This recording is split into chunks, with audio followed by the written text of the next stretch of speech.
কবিগুরু রবীন্দ্রনাথ ঠাকুরের প্রশ্ন। ভগবান, তুমি যুগে যুগে দূত পাঠায়েছ বারে বারে দয়াহীন সংসারে। তারা বলে গেল ক্ষমা করো সবে, বলে গেল ভালোবাসো, অন্তর হতে বিদ্বেষ বিষ নাশো। বরণীয় যারা স্মরণীয় তারা তবুও বাহির দ্বারে আজি দুর্দিনে ফিরানু তাদের ব্যর্থ নমস্কারে।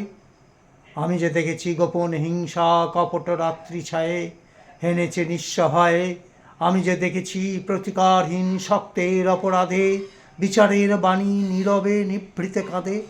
আমি যে দেখিনু তরুণ বালক উন্মাদ হয়ে ছুটে কি যন্ত্রণায় মরেছে পাথরে নিষ্ফল মাথা কুটে।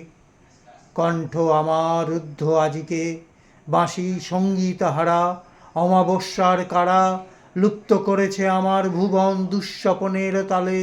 তাই তো তোমায় সুধায় অশ্রু জলে, যাহারা তোমার বিষায়েছে বায়ু নিভাইছে তব আলো। তুমি কি তাদের ক্ষমা করিয়াছ? তুমি কি বেসেছ ভালো? নমস্কার।